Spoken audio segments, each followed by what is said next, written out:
Give me the go!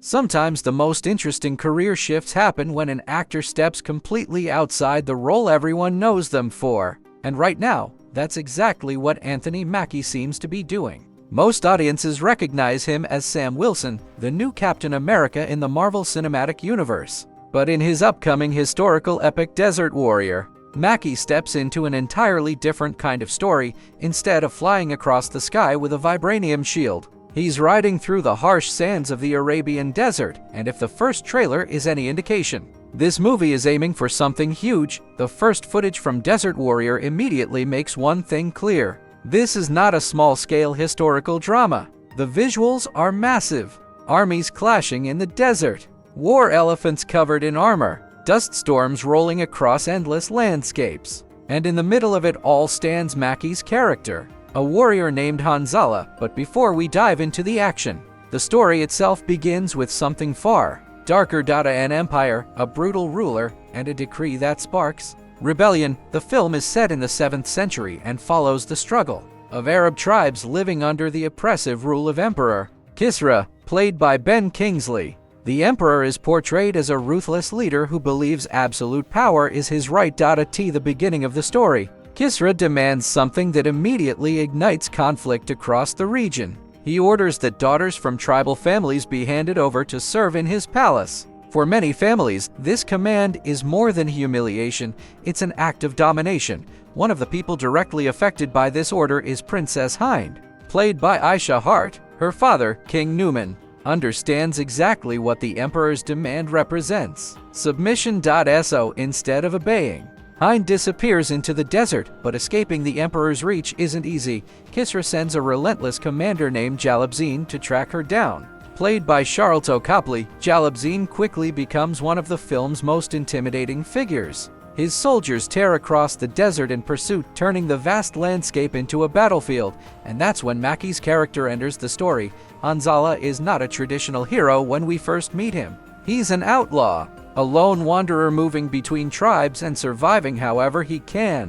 When he crosses paths with Princess Hind and her father, his motivation is simple: money. He agrees to guide them through the desert in exchange for gold. But as the journey unfolds, that arrangement slowly changes, because Hind isn't just running from danger. She's trying to find a way to fight back. Eventually, the story shifts from survival to resistance. Instead of hiding from the Emperor's forces, Hind begins reaching out to other tribes across the desert. Groups that have spent years competing with each other now face a common enemy, and the question becomes whether they can unite long enough to challenge an empire. What makes Desert Warrior interesting is the scale of the world it's trying to create. The film draws inspiration from real historical tribes and conflicts that shaped the region centuries ago. While the story itself takes dramatic liberties, the setting gives the narrative a sense of authenticity. Director Rupert Wyatt seems especially interested in capturing the atmosphere of the desert itself. Long stretches of silence fill the moments before battles erupt.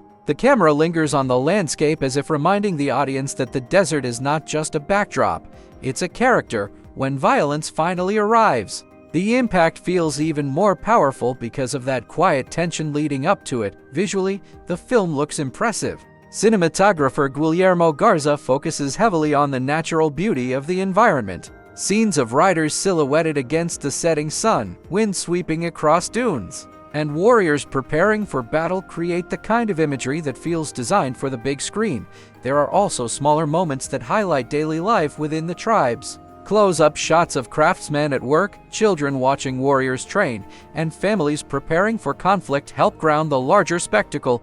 Editing plays a big role in building momentum as well. Several sequences intercut preparations on both sides of the conflict. Tribal leaders gathering their forces while Jalabzin's army readies its attack. The repetition of these moments gradually builds anticipation for the inevitable clash. Meanwhile, the musical score by Dan Levy adds a sense of grandeur to the entire story. The music swells during battle scenes and softens during quieter moments of reflection, helping guide the emotional rhythm of the film. At the center of all this is Aisha Hart's portrayal of Princess Hind. Her character carries the emotional weight of the story. Hind begins the film as someone forced into hiding, but over time she evolves into a leader willing to confront the Empire threatening her people. Hart balances that transformation carefully. Her performance mixes determination with vulnerability, making Hind feel both heroic and human. Anthony Mackie's role is slightly different. Hanzala is not driven by royal duty or political ambition, at least not at first.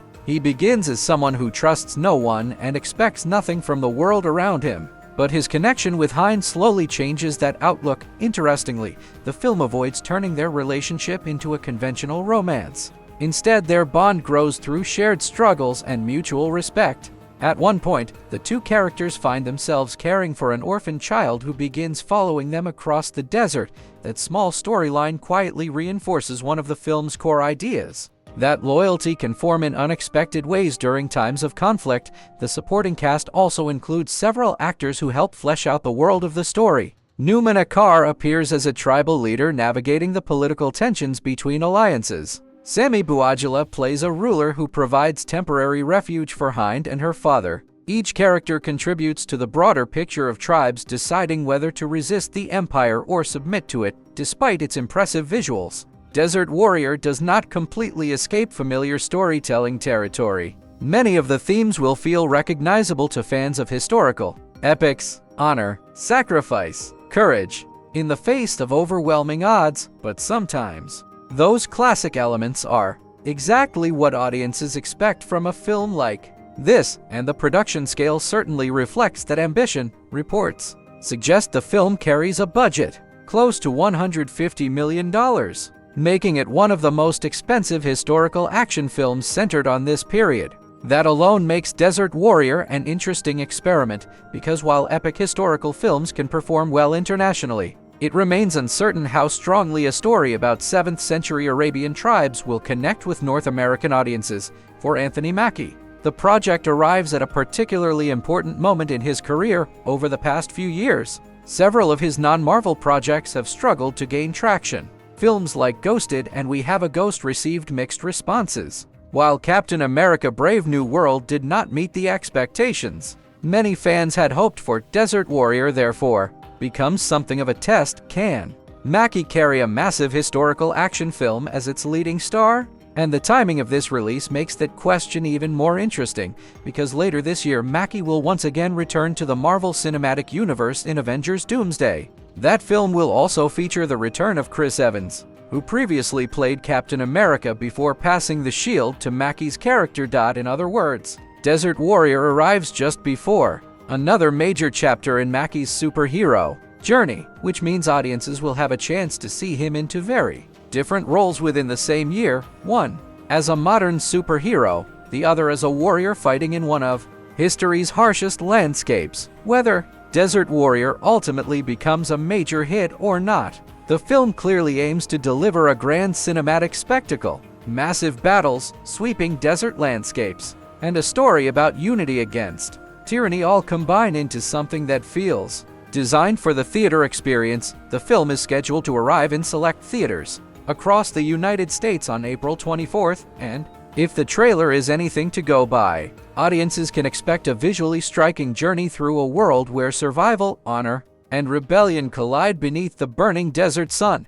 Now I'm curious about something. Do you think historical action epics like this still have the power to attract large audiences today? Or has the genre become too familiar for modern viewers? Either way, Desert Warrior is about to put that question to the test. Thanks for watching. And if you enjoy exploring new film trailers and breaking down the stories behind them, stay tuned, because the next big cinematic surprise might already be on the horizon.